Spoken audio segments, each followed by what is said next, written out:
Hi, good morning. Hi, good morning. Yeah, must be late afternoon there. Yeah, about 5 o'clock. Yeah, thank you for having me. Well, thank you for accepting our invitation. So we'll wait a couple of minutes.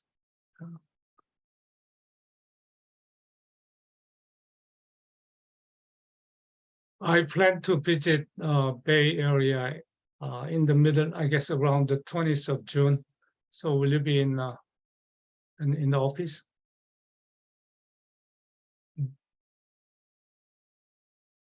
Let me check.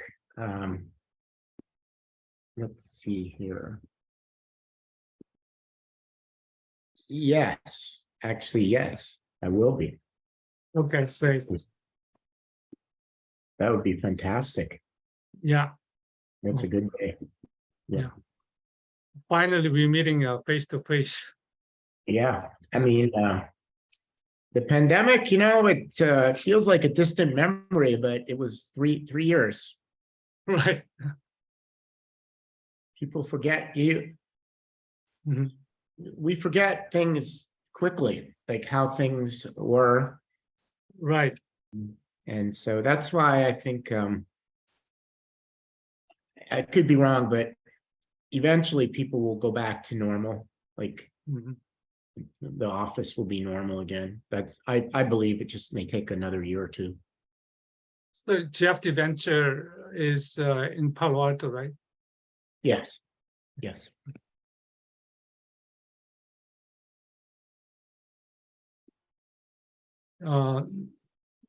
Our graduate school of data science started when the pandemic just started in I think it's March 2020. So really 3 years behind us. Yeah. Yep. Let's see. It's 9 o'clock. The audience just crossed 110, and it's a good time to start. Hello everyone. Welcome to SNU Data Science Seminar on the last day of May 2023. Today we have Jeff Herbst, a very distinguished speaker from Silicon Valley. He's the former NVIDIA senior executive who managed the expansion of NVIDIA's global innovation network as a VP of business development over 20 years, including venture investment and M&A. With this experience, he launched a new early-stage venture capital called Global Frontier Technology Ventures, GFT Ventures in short, just last year. One of my friends, Jay who also spoke at this seminar before, is his co-founding partner. How many people have not heard that NVIDIA's market cap just crossed the $1 trillion? It's the first semiconductor chip company that has this record. The success of NVIDIA is not accidental. Jeff was a key player of NVIDIA's success story. This fireside chat will have roughly 3 parts. The first is about Jeff and NVIDIA's journey. And the second is about GFT Ventures. And also we'll talk about what students and faculty should look for in the future. And Jeff will give us the direction based on his experience. And then finally, we have a Q&A. Now, Jeff, first, let's talk about yourself. You did undergrad in CS and at the Brown, and then you did JD at the Stanford. What made you switch your specialty, and how this combination of computer science and the JD helps you develop your career and also your achievement? Thank you. First of all, thank you, Professor Cha, for having me. It's a real honor. And I'm going to try to speak a little bit more slowly than normal because I realize the audience is not native English speaker. So if I go a little bit too fast or too slow, please feel free to stop me. So I love that question, actually. Nobody's asked me that for a while. So I was, I'm going to say I'm a little older than maybe I look. So I was one of the first people in the world to ever use a modern IBM style PC, Wintel machine. And the reason is I went to high school in a place called Boca Raton, Florida. And that was where IBM actually developed the original personal computer. I mean, there was already Apple II, there was no Apple Mac back then. And because my high school was next door to IBM, they had a relationship where they let us use these personal computers. And we had much more advanced version of BASIC, better macros than anyone else. So we became winners of all these computer contests. We used to compete. So I got very interested in computers and programming. And that's when I enrolled at Brown University and met a guy that you may have heard of named Andries Van Dam. And he wrote a book with a guy named Foley, Van Dam and Foley, The Fundamentals of Interactive Computer Graphics. And he is still my friend today. Many years later, we're still in touch, and he's still as vibrant as ever. And so getting to know him and learning computer graphics before anybody was doing things like, we had a ray tracing lab at Brown. It was just fantastic. And I thought that I was going to be a computer programmer. And what I did was I went back to IBM as a student and I applied to their summer programs, and they accepted me. And so I got to be part of their summer cooperative programs while I was in school.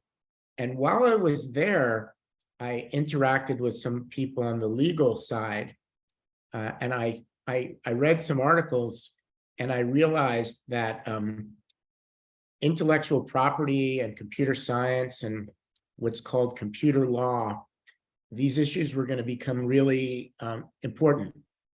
And my mother, who was a very conservative Jewish lady from New York, only understood, a lawyer or a doctor. Still doesn't understand what a venture capitalist is.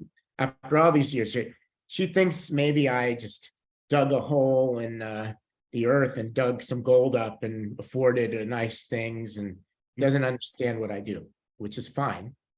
But I got interested. She was very pushy to have me attend law school. She thought having a degree like that would be great. And I got very interested myself because I saw there was going to be a convergence with law and technology. So that's a long way of saying why I enrolled at Stanford. And I promised my mother I would apply to the 3 best law schools in the US, Harvard, Yale, and Stanford. And if I was accepted, I would not take a job as a computer programmer. And sure enough, that's what happened.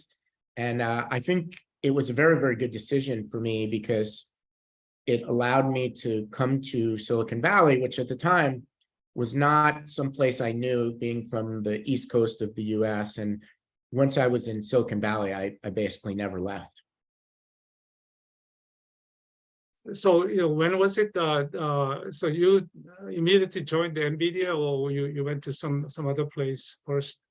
So like I said, I'm probably a little bit older than I look. I'm on my 3rd career now. So I joined a law firm named Wilson Sonsini. Okay. Alto. And once I was there, I wanted to become one of the partners. So I stayed long enough to become the partner at the firm. And then much to the dismay of my wife, as soon as I had a very stable career, I left. And I first went to Alta Vista, which was one of the original search engine companies, and became their head of business development. That company was destroyed basically by Google, which had Alta Vista had a very, very good search algorithm. Google's was faster, and Alta Vista lost its footing.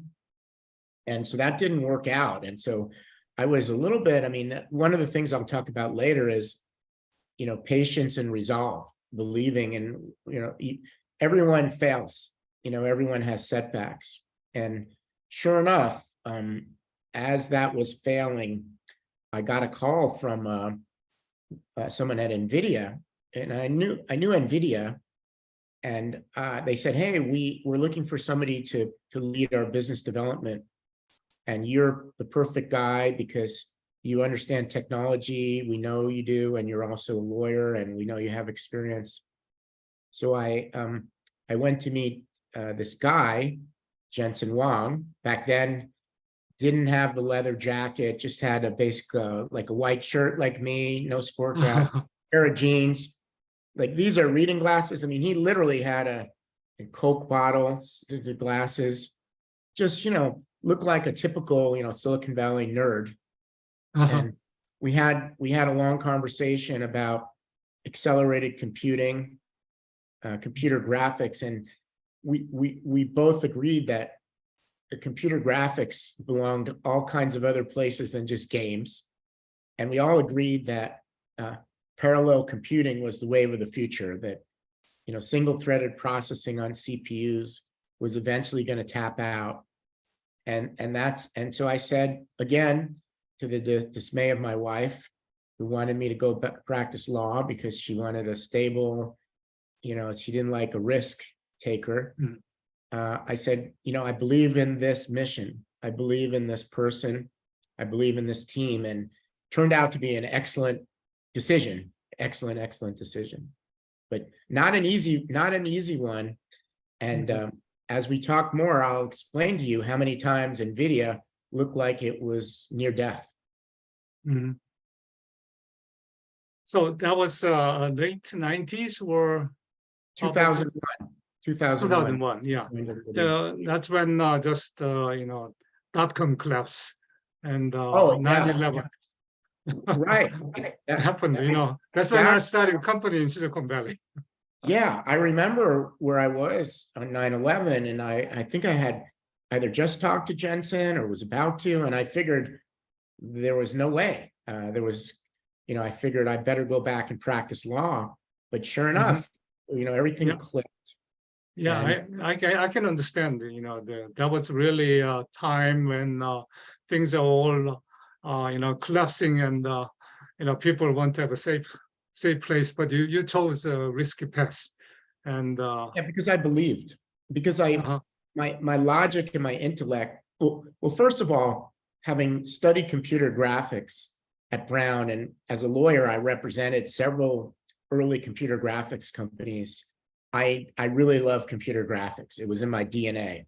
So I immediately loved NVIDIA. But NVIDIA, I knew NVIDIA. And by the way, there were about 1,000 employees when I joined. Now there's, I think, 27,000, 30,000. There were probably about 22,000 when I left. But I knew fundamentally that parallel processing, I knew that computer graphics was only the first killer application for accelerated computing. I didn't know what the second one and the third one was going to be, but I knew there would be more. And so that's why I placed a big bet, because, money is money, but your time is the most important thing. The opportunity cost of spending your time on something is all you have in your life. Is where do you focus your time? It's the most valuable thing, because you can always make more money, you can lose money, but time, you never get more of it. You can never have that time back. So you have to choose the path that gives you the most opportunity at that time, what you believe. Yeah, that's a great piece of advice. And for the people who don't know the Wilson Sonsini, it's the largest law firm, venture law firm in Silicon Valley, and he gave up the safe position at the Wilson Sonsini. Now, so in the 2000, I think. Late 2000, maybe there's some big shift in Silicon Valley. Facebook kind of emerged, and Google also emerged. And what was NVIDIA doing? I think 2007, Jensen Huang donated.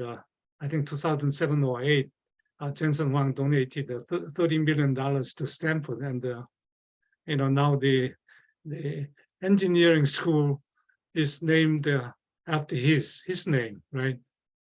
So that was a very good decision, I think. I think so. He told me the story, and I think the building or the school was partially funded, but it wasn't fully funded. So normally I think you have to pay more than 30 million to get your name on it, but Right. People were running out of money.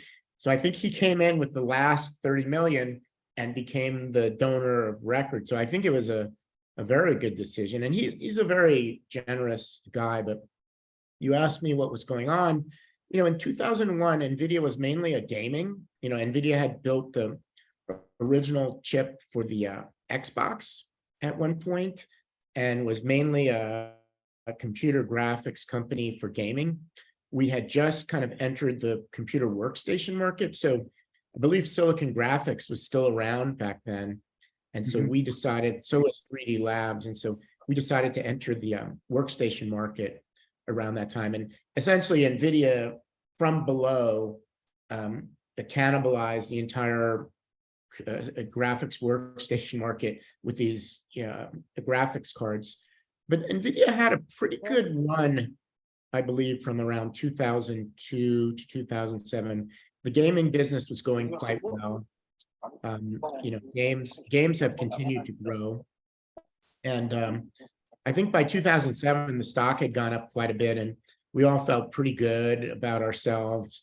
But that was the peak, I think, 2007. And while all this was going on, by the way, we were investing in high performance computing and advanced computing, because what we started to do was we started to notice that professors and students like yours were using graphics processors to do very sophisticated calculations like fluid dynamics, crash testing for cars,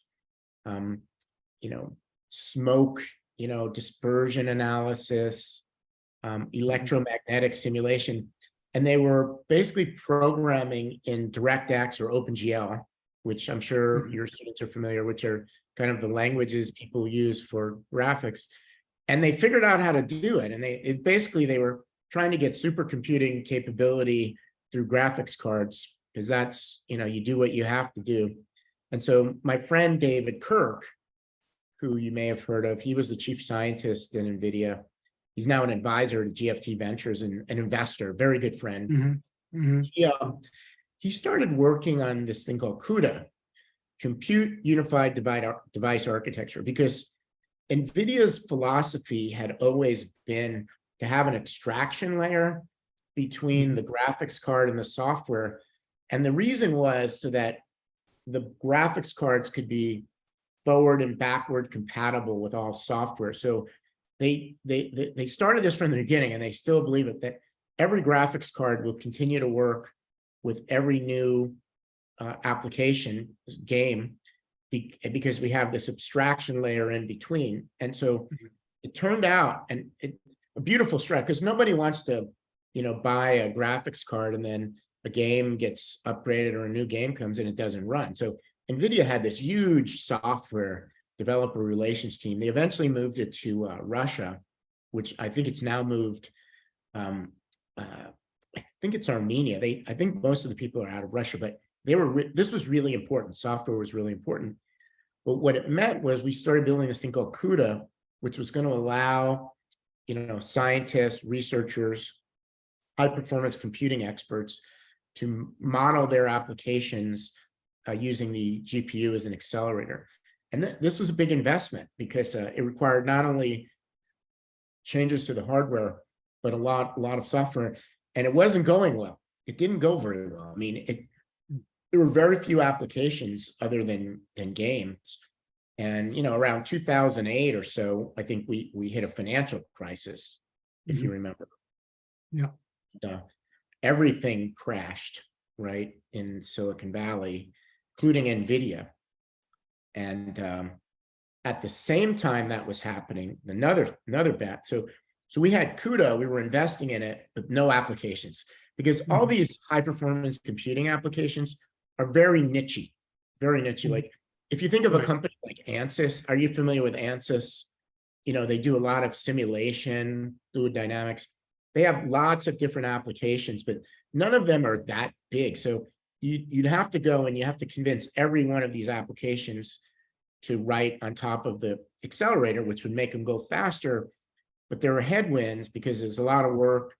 And also the problem was a lot of these applications would actually sell less software if they were accelerated, because if they sell by the minute or by the seat, you don't need as much software if it's faster. So there was always a disincentive to do it. So that was kind of a big problem at the time. And a lot of the investors in NVIDIA were saying that we should stop investing in this, that it wasn't worth it because there was no real killer application for CUDA. We should just focus on games.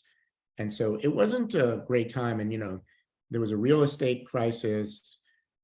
Nobody wanted to invest. And then another thing happened, which was if you guys, your students are not old enough to remember, but PCs used to have more than, 2 chips, right? PCs there was one point where PCs, I think, had like 200 different semiconductor chips. And there were a couple of chips that were on there called the North Bridges and South Bridges. So now it's pretty much all integrated in the CPU, and then you have a discrete GPU hanging off a PCIe bus. But at one time, all of the graphics and other, input output was handled by either a North Bridge or the South Bridge. And NVIDIA was in that business. It was called chipsets. And we had about $1 billion of revenue building chipsets for both Intel and AMD computers. But, Intel always wasn't someone that liked NVIDIA because they viewed us as a threat. So Intel, they control what was called the front side bus. I think it still exists, which was the connection between the CPU and the chip that did all the I/O, the South Bridge or the North Bridge. And so Intel decided one day that the front side bus was theirs. They were going to change the front side bus. It was no longer open architecture, thereby destroying, NVIDIA's $1 billion business. Now, when your company is only doing maybe $3 or $4 billion total revenue, destroying $1 billion business is huge. And so this was really bad. And so NVIDIA ended up in a lawsuit, I believe, with Intel. Somehow we negotiated it, and they paid us a royalty for, I forget exactly what happened, but there was a patent lawsuit. We said, you're infringing us, but they eventually realized in order to get us to go away, they had to pay us. So we were out of it. All of a sudden, we're out of the chipset business. All right, boom. Then, here comes mobile computing, right? People forget, there was a big, obviously in Korea, Samsung is huge, Apple is huge, Qualcomm. And so NVIDIA, we didn't want to be, the food for the next, we didn't want to be like SGI. We didn't want to get our business disrupted. We thought mobile was going to be huge. So we said, we better get into mobile. So we started making some acquisitions. Now, in hindsight, they look silly, but we bought a company called MediaQ. We bought a company called Portal Player, which was the original chips that went into the Apple iPod. We bought a modem company, and we started building this mobile business, but we realized pretty quickly that unless we had Samsung or Apple or one of the big phone companies as a customer, we were going to lose. So I think I just saw an article written, so tough decision, we got out of it. But these are all bad things happening. Stock is down. At that point, I think the company's maybe worth, there were times I think $3 to $4 billion, maybe less. I mean, now it's worth $1 trillion. So what's that? 300 times less. I mean, think about it. As an employee, you know, we had a layoff, and so we know Jensen is a great leader. We believe in him. We know where the vision is, and Jensen and I had many discussions like over lunch. I used to sit next to him for a long time, and he's like, Jeff, you know, we're going to be much more valuable than Intel one day. You know, it's just a matter of time before Moore's law catches up with single-threaded processing. And we can talk about that too, Professor Cha, Moore's law. But he said this, and it just took much longer. So everything just took. I knew NVIDIA would end up where it did. It just took about twice or 3 times as long as I thought. That's another lesson. Everything takes longer than you think. Everything in tech. Right. That's right. That's right. So I think you know, around that time, late I think around 2008, and also Bill Daly also joined NVIDIA, right? From Stanford. So Bill Daly's a friend of mine, and I'll tell you the Bill Daly story. So I'm not sure if I can say that, but Jensen asked me, I couldn't figure this out. So in about 2001 or when I joined the company, he said, Jeff, he goes, I want you to go visit Bill Daly at Stanford and go get him to join the company. And I'm thinking, well, why don't you call him? You know, he's going to work for you. But Bill and I became friends after that. But I was actually quite intimidated. In 2000, I think it was 2002, got to go to Bill. I think he was the chairman of the Stanford Computer Science Department at the time. So I was like, wow, I'm going to get to visit Bill Daly. And so here I am trying to convince him to join NVIDIA. And I don't know exactly why he didn't join at that time. And then David Kirk, who was the chief scientist at that time, he was trying to convince him. And then everything went cold, but I wasn't involved when he finally came in 2008, but we were so happy to have him. And as he's a brilliant guy, and I consider him a friend and a great colleague. I actually miss him quite a lot because he and I worked together on so many things, and he's just such not only a brilliant technical mind, but a thoughtful thinker. And he's also started several companies. It sounds like you have as well.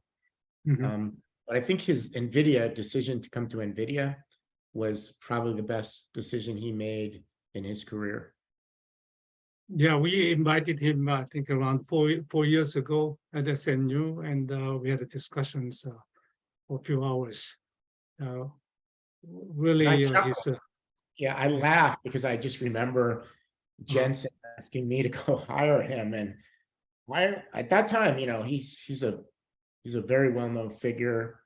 You know, I'm sure I'm an executive of the company, very, very senior, but I felt a little weird, actually. And I'm not sure if it was a negotiating tactic or something.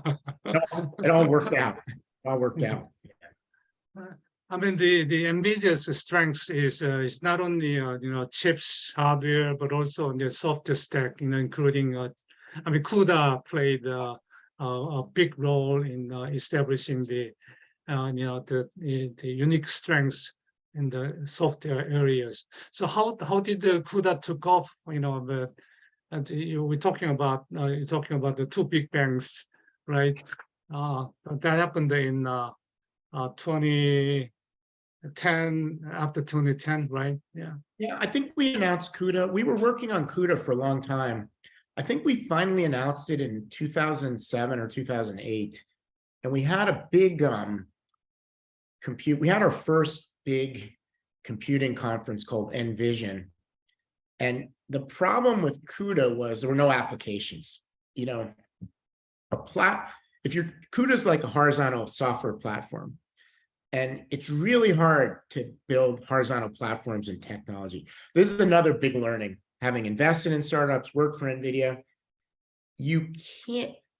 horizontal platforms are almost impossible because you have to have one or two applications, killer applications, that allow you to fund the development. Because the problem in tech is you can't just keep spending money. Maybe in 2021, you can just spend money and there's free money, cost of capital is zero.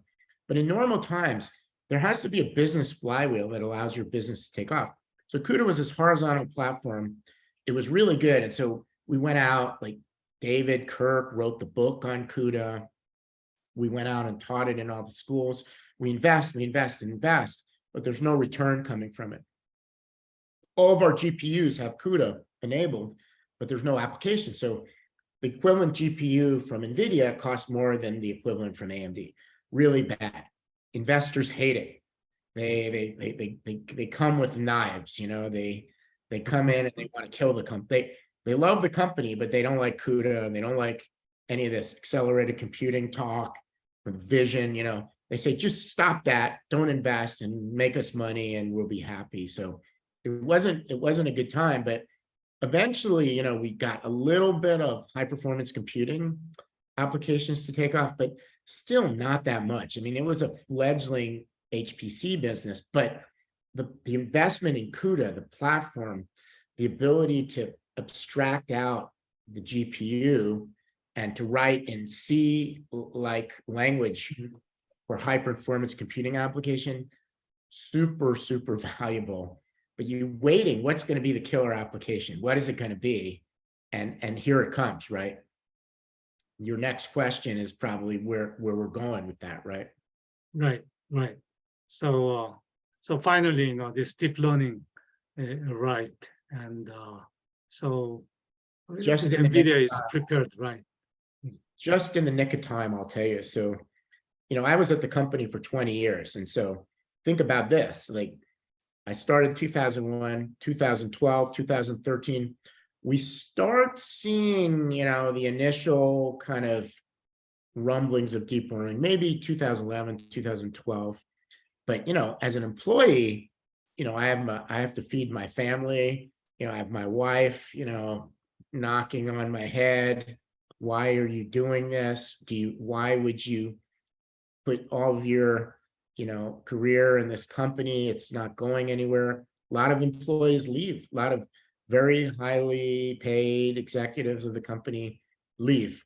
They probably, if they haven't already done it, maybe they've thought about, you know, sticking a knife in their own head. You know, I don't know. Like if I had left the company at that time, I would be very upset with myself, you know? And so, you know, but all of a sudden, you know, we see the first big bang of AI, you know, we start to see that, right? We start to see, we're all, by the way, I'm sure you were working on it too at the university. Everyone's talking about computer vision, you know, we're going to design a self-driving car and we're going to hand tune every algorithm. And we're going to write 1 billion lines of code. We're going to get people in India or China or wherever, labor's cheap, just write us 1 billion lines of code and we're going to make a car drive itself. Or we're going to recognize dogs and cats by writing, you know, and so this is what people do. They compete, right? I'm sure you had teams that competed in ImageNet, but finally somebody shows up with a convolutional neural net, right? I think it's 2012. And they blow everyone away at Stanford's ImageNet competition. It's called the AlexNet, right? And then all of a sudden, these professors and scientists who probably were told the same thing by their wives and families that I was. Why are you wasting your time with AI? Like I studied AI at Brown too. I took those courses, but nobody tried to do anything because there wasn't a computer fast enough to basically train a convolutional neural net in less than, you know, 100 years. you'd put your best computer on the job for 100 years and it still wouldn't make it. And so all of a sudden somebody realized, okay, NVIDIA's GPUs are getting 2 to 4 times faster every year. Okay, now we can actually train a neural net, and we're gonna finally show the world, and that's it. And I think it's either 2012 or 2013. I think it's 2013, if I'm not mistaken. Don't quote me on that. When we first see like the first big bang of AI, I call it, and we get pretty excited at NVIDIA, but still nobody's really doing anything with it. It's still pretty early. There's no data center. There's no data center in the world where you can find a GPU. I mean, we're talking about data centers. Nobody in their right mind is going to stick a GPU in their data center, because you know why? There's no software. There's no application. Nobody buys hardware where there's no software. This is the Apple mentality. Like, this is why Apple is so powerful. They built the App Store, and everyone built the software, and then the hardware it makes it. But it's this flywheel that you need to create. You first need applications. And so this is what I was doing. Like, this was my biggest contribution, I believe, to NVIDIA. And I believe Jensen acknowledged that. It wasn't all the investments I made. It wasn't the acquisitions. I started in about 2008 to go find applications for CUDA. I put contests together. I talked to every VC that I know. I brought in hundreds of startups to present. I said, we're going to help you if you program on CUDA. And there wasn't much AI. There were initial companies that looked like they were fooling around with GPU accelerated databases and so forth using CUDA. But I was on a mission, and this ended up turning into what we call the NVIDIA Inception program eventually. I think that's a great move. And at that time I was also in the industry developing SAP HANA. So around even 2012, the DRAM industry was also focused on the mobile DRAMs, not on the enterprise, the data center DRAMs. So now the industry has completely shifted since then. So now then, the NVIDIA took off for the last decade. What kind of challenges or what kind of success stories that can you share? Well, it wasn't all good. I mean, the first applications were all computer vision, but I think there was always some skepticism on what are you going to use the computer vision for? So a big application was face recognition, and there was a lot of controversy around, privacy and things like that. Obviously, self-driving cars, this was kind of maybe number one, where people felt like AI could be the answer to self-driving. I think we're still waiting, because we didn't realize like how hard that was going to be, like how the AI was it's better than most drivers, but it's still not completely safe. So but I think about 2015 is when you start to see NVIDIA start to gain momentum and visibility. And not only is the computer graphics doing well, but the AI. But here's another thing that happened though. Like, AI contributed to computer graphics because there's been a complete shift from raster graphics to ray tracing graphics over the last 7-8 years, right? Before maybe 2015, 2016, nobody thought you could build a ray traced, and I assume your students know the difference between ray trace and rasterization, but I'm happy to explain that if you want. Yeah, go ahead. Yeah, they know. Not everyone is familiar with that. Oh, they're not. Yeah, so the way we did computer graphics in the beginning was what's called rasterization, which is you run a bunch of, you compute where the objects are using 3D matrix operations. Really, this is where AI and graphics collide. There's a lot of matrix math involved in both, and moving around 3D objects involves a lot of sophisticated math. So you have these basically these processors and these GPUs that do matrix math, which is exactly what you do with AI processing. And so a lot of graphics is just approximated. It's not real. It's just you do the best you can, and you write all kinds of codes and algorithms, shaders to do everything, and it's just an approximation.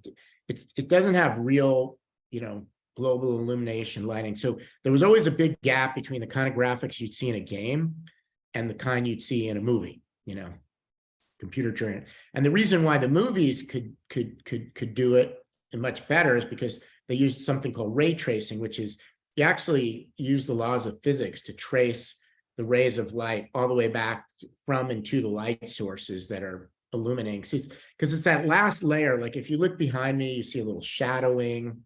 These are, if this is a real background that you see here, and it looks real because there's shadows, there's nuances. And in a movie, it used to take like a day, or hours to render basically one frame. So you could do it beautiful. And then that process of Pixar or whoever was doing it could take months. So these were certain, and NVIDIA was very big into the rendering, software business too. We actually bought a few companies to do that. We believe that was really important, but the holy grail was to be able to do global illumination in real time, ray trace graphics on a PC. And AI is actually the trigger that helps you do that, because the way that NVIDIA RTX works is it traces some of the rays, but it approximates the others using AI. And so they're very, very interrelated. And this is what's going to eventually power the metaverse. And because it's not just graphics, it's AI altogether. So this is why NVIDIA is so well positioned. But anyway, I'm forgetting the question you asked me, but I hope I just answered it. No, I think that's good enough. So now let's switch it to the current hype on the ChatGPT, the large language models. So where do you see we are going? So who's the winner so far? Well, so first NVIDIA? of all, NVIDIA for sure. Like my thesis, and I'll tell all this to my investors and my startups, is the world is now moving from a code-driven world to a data-driven world, right? And so if you think about it, there's code, there's compute, and there's data. In the past, you try to drive a self-driving car, program it, billions of lines of coding going on wherever. I've been all through every country in the world. US is very expensive, but in many countries in Asia, India, coding is cheap. People just code all day long. Now we're moving to a world where data can do the programming. We can recognize patterns from data to come up with algorithms. So what used to be coding and all the money that was spent on coding is now shifting to money being spent on compute and data. So finding data, labeling data, cleaning data, and then compute. So if you think about it, NVIDIA is the only compute right now really that's powerful enough and mature enough to do this. So billions, trillions of dollars, whatever, of coding costs are now shifting to the other side. And so that's why NVIDIA has become such a huge beneficiary of it, because it's taking the place of coders. Now, there's still a big data component, and NVIDIA needs to figure that out too, but they're doing a pretty good job, because what they realized was the computation of the data is important, but so is the movement of the data and the storage of the data, because all these complex supercomputers, there's not one chip is not powerful enough to train these huge, trillion parameter networks in reasonable period of time.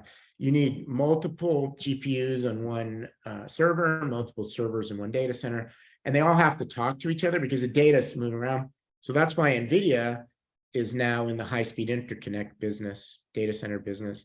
That's why we bought Mellanox when I was at NVIDIA.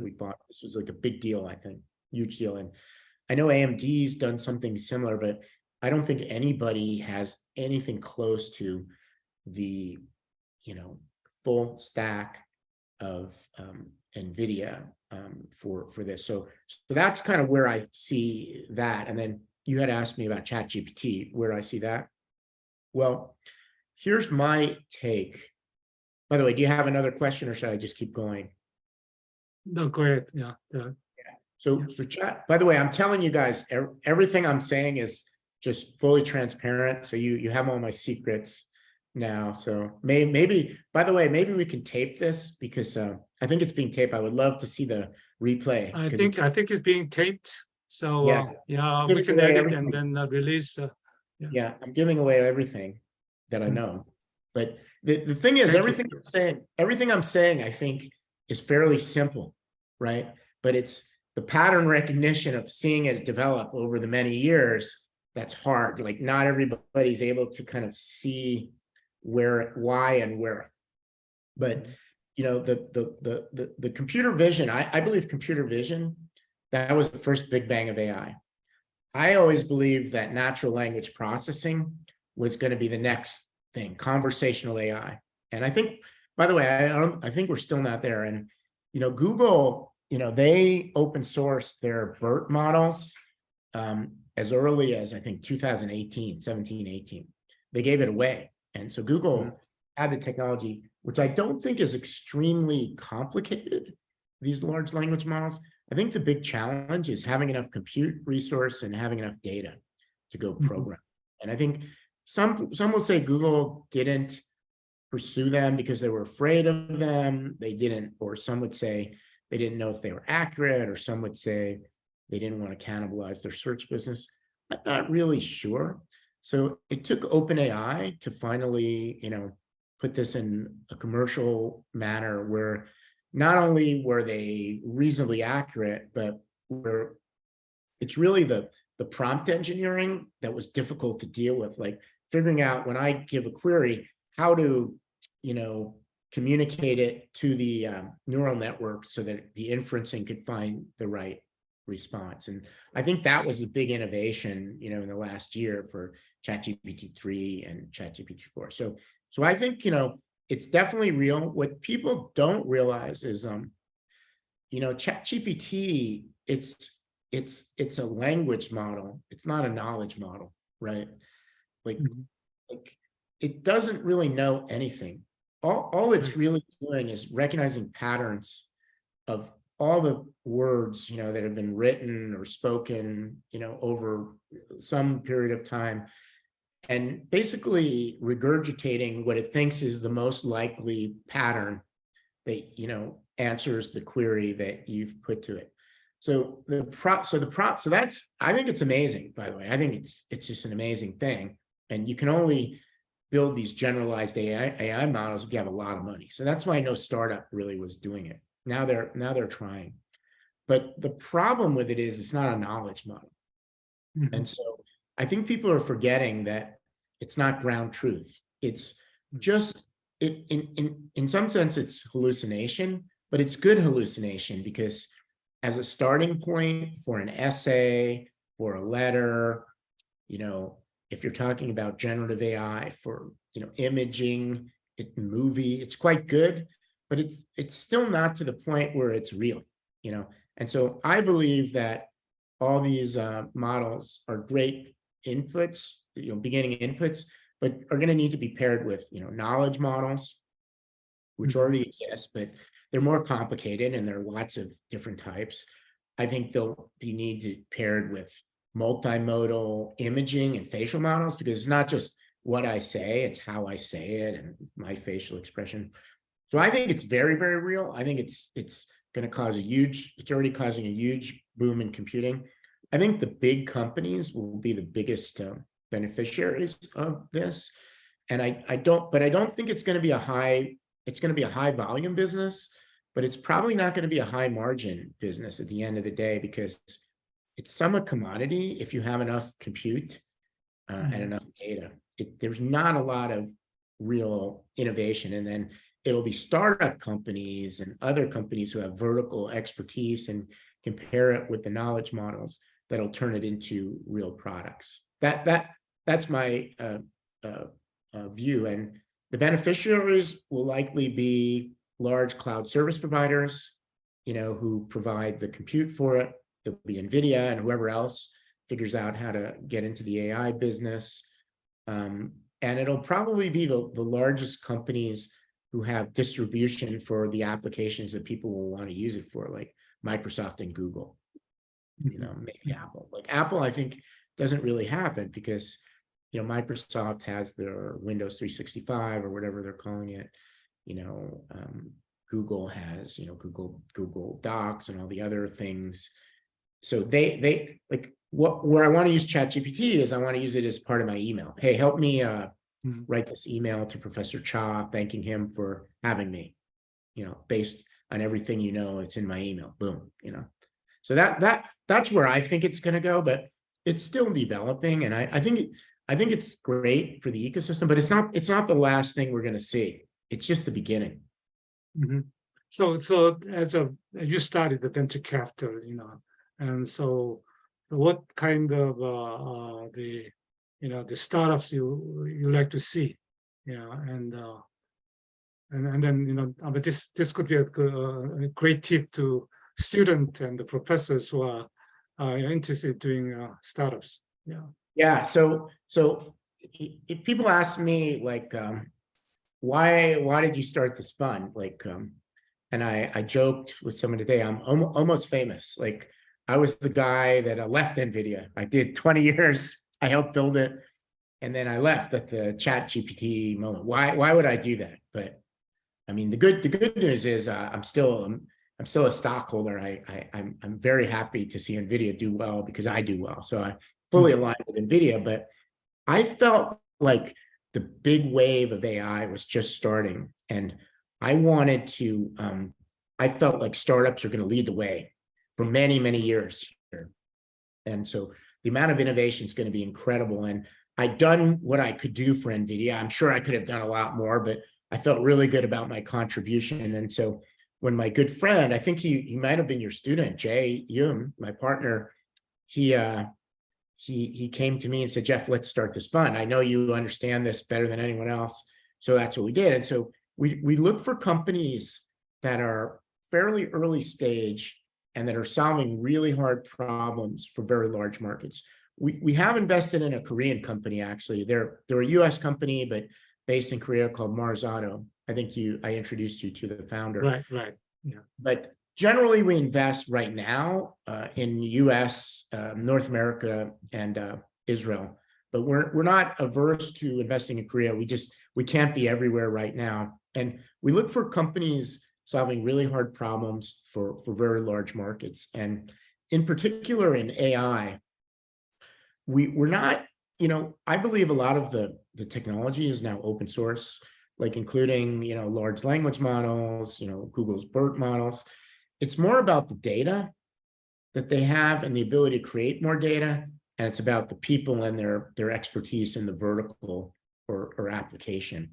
So I'm more focused on data than I am on compute, to be honest. I believe compute, it's not that I don't like NVIDIA. I love NVIDIA. Most of the companies that do AI are going to use NVIDIA for training.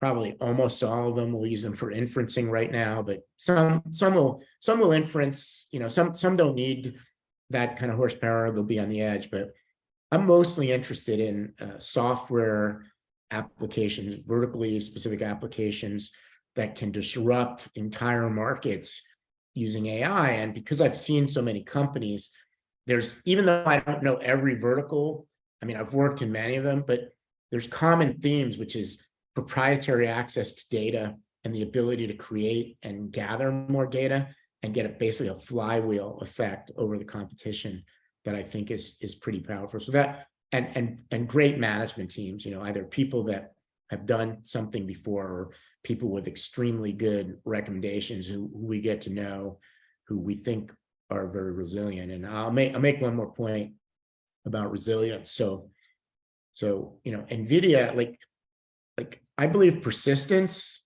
patience, resolve, resilience, these are the lessons of business. And my experience at NVIDIA is it didn't go well for a long time. I mean, it really didn't. I'm just telling you.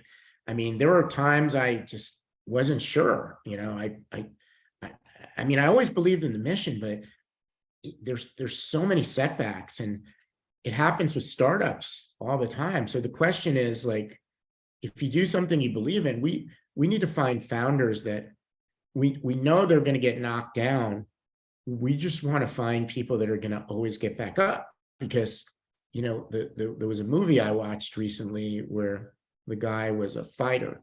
He was a fighter, and he turned into a Catholic priest, and he was explaining something to somebody, not sure exactly why that happened, Mark Wahlberg. And he said, you know, when you don't lose the fight because you get knocked down in boxing, right? You only lose the fight when you fail to get back up. Mhm.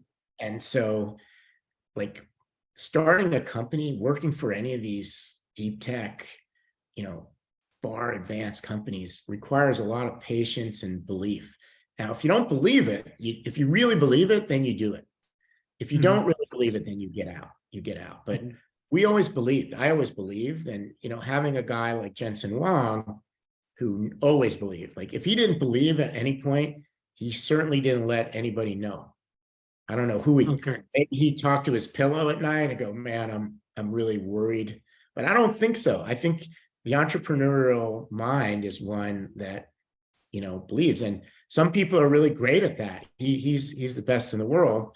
You know, some people like me are great, you know, lieutenants who can execute and take the vision and move it into different ways. And I'd like to think, you know, I showed a lot of creativity by starting the startup programs and things at NVIDIA, but someone like me is very good at, like, you know, analyzing talent, spotting talent, and that's why I'm good as a VC, which is essentially my third career, basically, right? We went through legal career, NVIDIA career, and this is number 3. And so I've bet the farm 3 times now, you know, law career, bet the farm on NVIDIA. Now I'm basically doing it again. So, well, thank you very much for sharing your thought and also giving advice to the audience. Now, I think it's time for us to switch to Q&A. If anyone, by the way, the Jeff is, I heard there is a boxer. You, right? you like boxing, right? So you like fighting. So Well, I'm not to very lose. good at it. Unfortunately, I'm not very good at it. So my partner Jay and I, we used to work out in a boxing gym together. That's how we got to know each other. He didn't do the sparring, but I was in a group, and I don't recommend it unless you're very, very good, because everybody gets hit. Like, I don't know, you know who Mike Tyson is? Everyone has a plan until they get punched in the face. And so I don't care how much gear you have on, if you get hit, it's not good. So and if you're not a good, I'm pretty good, but because everyone else is much better than me, I mean, very few, you know, executives from tech companies get in the ring. So, you know, most of the guys are kind of, you know, just work with their hands, or this is what they do for a living. So it's definitely helpful for, you know, mental, you know, acuity, but it's probably counteracted by the punches in the head. So maybe not. Okay, now Professor, you turned on your screen, so please go ahead. Thank you very much for giving your time and sharing your wonderful experience with Korean audiences. I very much appreciate your talk. Thanks. You have kept saying killer applications. So I heard it, I think, more than 3 times or 4 times, killer applications. So first question is, what kind of killer applications you would like to suggest to young Korean students? That's my first question. And second one is, you also mentioned that nowadays it's data-driven rather than code-driven. I cannot agree more with you. So in terms of big data, the area where AI has been successfully is image recognition and large language models. If I think why, then because of big data. So in the case of images, what you see is what you get as the big data. And in the case of large language models, what's written, so what you see as a text becomes your data, what you get. in other areas, if the data are more sensitive and more valuable and important, other than images and text, then privacy issues might be a problem which you have to address. So how do you think about this privacy issue in collecting more valuable big data in other areas other than pure images or text? So that's my second question. And again, I appreciate your wonderful talk. Thank you. So you said some things which were really insightful there, and I agree with almost everything, because I believe the first big bang of AI was image recognition, ImageNet. The second big bang was conversational. The third big bang is going to have to do with data, because the difference between voice and image is it's more structured. You kind of know how to label it, you know how to deal with it. Unstructured data is a bigger problem. So we're investing in a lot of companies that sort data, clean data, organize data. And so I think, as if I was looking at like problems to solve, it's storing data, labeling data, privacy of data, you know, IP rights around data. These are all really interesting problems, but these would be some of the killer apps that are coming. Now, if you look at just GPUs, what we talked about in NVIDIA was the first killer app was GPU was graphics. The second killer app was AI, right? Now there's going to be various forms of AI we just talked about, but I guarantee you, you know, large language models are not the last new type of AI framework that becomes really popular. Like I'm looking at people doing graph analytics frameworks, you know, finding connections between objects and events. That's interesting to me, but it all revolves around data. So if I knew exactly what it was going to be, I would tell you, but I really don't know. I mean, but it's going to happen. And I think what happened with ChatGPT is going to happen with new forms of frameworks, you know, AI frameworks, even faster and faster, because now we know we have a business model. And now if you listen to NVIDIA, they're going to start populating data centers all with GPUs. So it's like this platform, horizontal platform flywheel. The more applications you have, you know, the more hardware you sell. The more hardware you have, the more developers step in and develop more applications, and then people buy more hardware. So now that this is why Jensen Huang was talking about this. This is a huge inflection point. It's not every data center is going to have it's going to be at least half GPU, half CPU now. And when that happens, every developer around the world is going to have some platform, because you guys probably know this, but there's not enough compute resource to train some of the models that people are working on. Like I've talked to the people in the NVIDIA research group. They complain that they don't get access to enough. They work for NVIDIA. Because, you know, scheduling these jobs, I mean, these are massive, massive jobs. So I think we're just seeing the start of it. And that's why I'm in the venture vein. I'm looking for those next applications. But in the meantime, there's going to be plenty of business models around, you know, large language models, you know, taking them, building knowledge models. The other thing I'll think about too is multimodal AI. Like, why is it that I just see and look for vision? Why is it I just do conversational AI? Why don't these things get combined? Like we're just siloed right now. And so there's so much more. Like when you talk to me, you know, you don't just listen to what I'm saying. You look at my face, my expression, my gesture. Am I truthful? Am I not truthful? It's more than just two, you know, Word documents, you know, going back and forth with each other, right? So I think there's so much innovation. Like it actually boggles my mind, like how many problems are going to need to get solved. And so you guys can disagree. I mean, I'd be interested in your view, Professor Trump. I believe this is the biggest inflection point in technology we've ever seen by far, because this is the first time when things can move exponentially, because it's not limited by human hands, right? the machine does the coding and the data. So as long as we can find ways to get the data in and the compute, we're going to see more innovation. So that's why I go back to data. You know, how do you get all the data? How do you sort, train, label, clean? We've invested in a couple companies doing that. And I actually think from a protective standpoint of IP and, you know, building a moat, you know, figuring out how to deal with data may be more valuable than just building the next, you know, AI algorithm. Everyone's got that, right? I fully agree with you, and in fact, I mean, having worked on 40 years on data, you know, and also learned from my PhD advisor, you know, who worked on this problem longer than I lived, and so I fully agree. And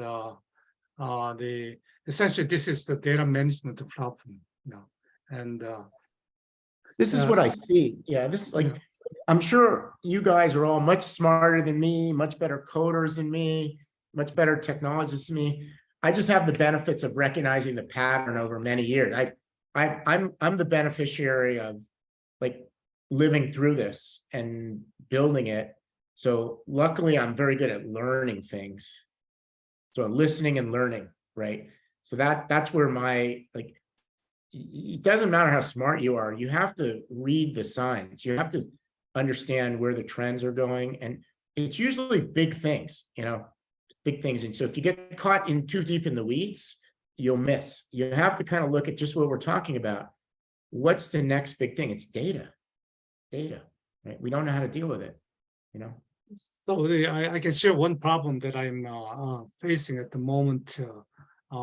You know, the Korea has you know, probably #1 in the world in shipbuilding, and the big shipbuilding companies have a you know, huge data, you know, history of designing ships. But the problem with these guys is they don't know AI. They don't have people, but they are reluctant to release the data to the people or to startups who are really, you know, interested in the data to innovate. So that's a dilemma. You know, I mean, I'm also advising one startup on this. And so, you know, what is your advice? You know, I mean, this situation is everywhere. So what is your advice? Well, I think every company is going to have to become an AI company to some extent. Like every company became an internet company. Like I'm saying I'm a VC and I invest in frontier tech, global frontier technology ventures. Our focus right now is AI and data science, but eventually that every company will just, if you're not using AI, so they're either going to have to hire their own people to do AI, which is really hard right now because we're just graduating students who understand this, or they're going to have to build some trusted relationship with a consultancy or somebody like that who understands the business. But that's the key thing. It's, you know, if someone doesn't understand your business, they can't really help you with AI, right? And that's why the vertical expertise. So I don't know, like there are just certain industries like that where, you know, maybe somebody has to start their own shipbuilding company from scratch that uses AI, right? Just that eventually someone will figure that out. Like that eventually happens, and because it's just too hard for incumbents to destroy their existing business. So I think those are two possibilities. It's like this is what happened to you know, Kodak, right? Mm-hmm. Digital So camera. when you say data has a domain knowledge embedded. So, Yeah. So the domain expertise plays a key role.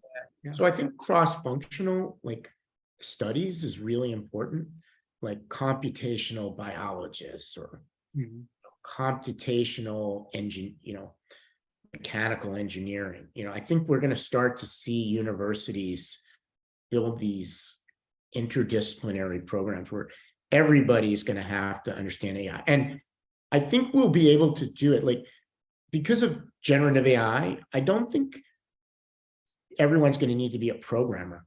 I think we're going to be able to interactively tell our expert systems what we want and have it by and large generate the coding. I think once we get to that point, and we are getting to that point with design of images, right? I mean, this is what DALL-E does, right?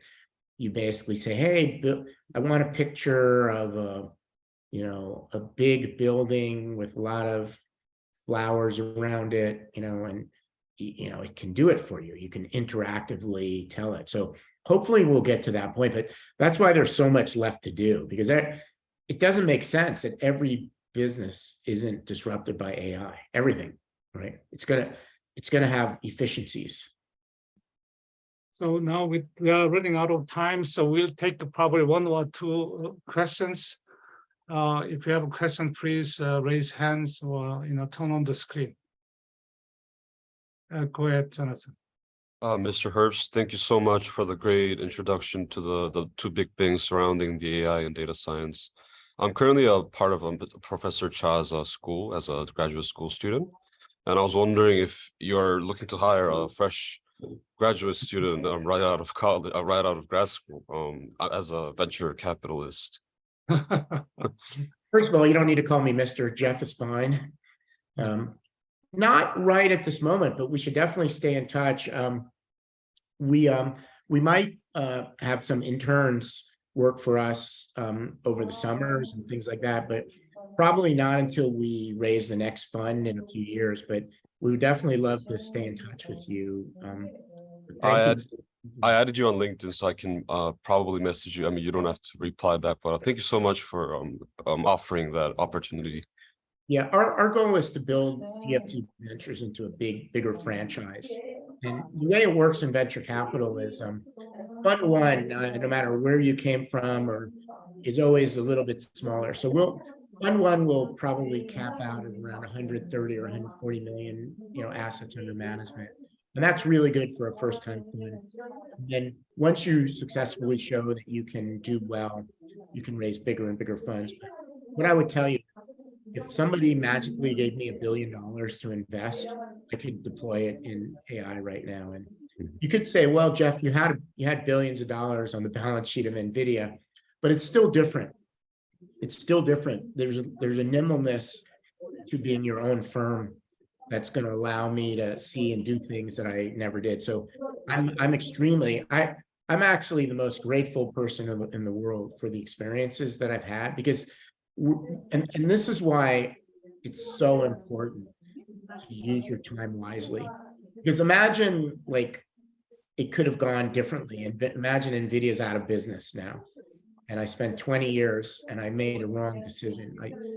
Not only did I make the wrong decision, I spent 20 years and didn't understand, didn't fix it. That's a really big opportunity cost for one's lifetime. So I think if I was what you guys are looking at, I'd be really, really careful with where you spend your time, who you work with, who you allow to mentor you. It's like this in the US. I mean, everybody wants to be a mentor, a guide, but ask that person, what have they actually done? What have they experienced?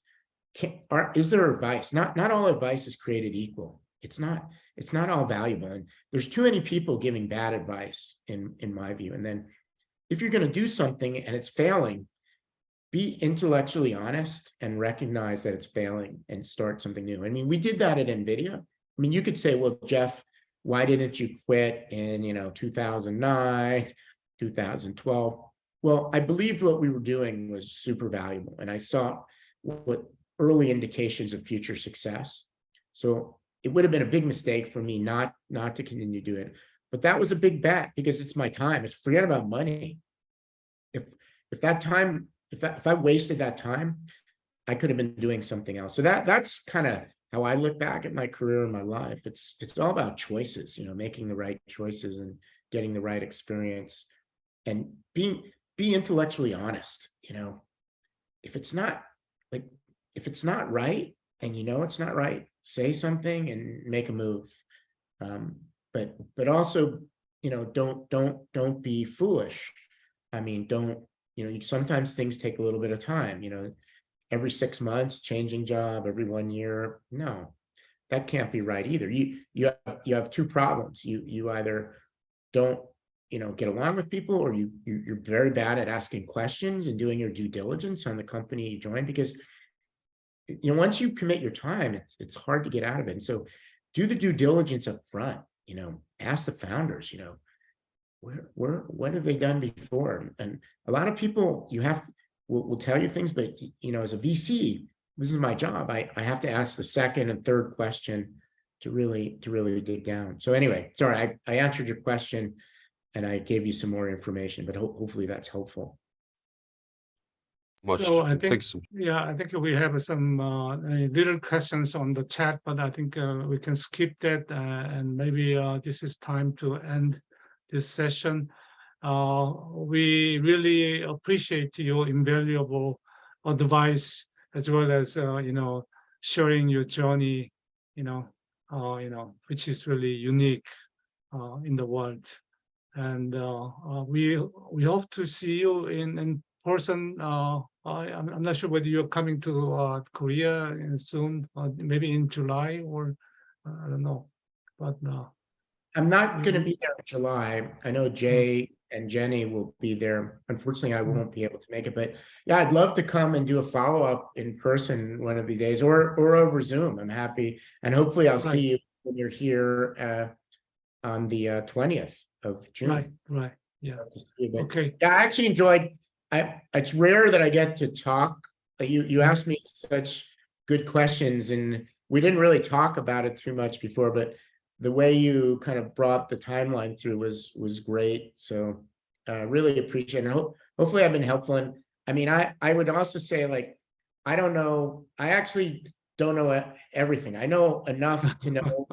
I know enough to know that there's a lot I don't know. I know what I don't know, and that's actually helped me a lot. Like, just understand what I'm good at and what I do know, but realize there's just a lot of unknowns, and enjoy the unknowns. And not knowing what's going to happen is kind of enjoyable. Right. Yeah. Well, thank you. I really appreciate it. Even your last statement. Yeah. Okay. See you in Palo Alto. Absolutely. Thank you so much. Bye-bye. Appreciate it. Bye-bye.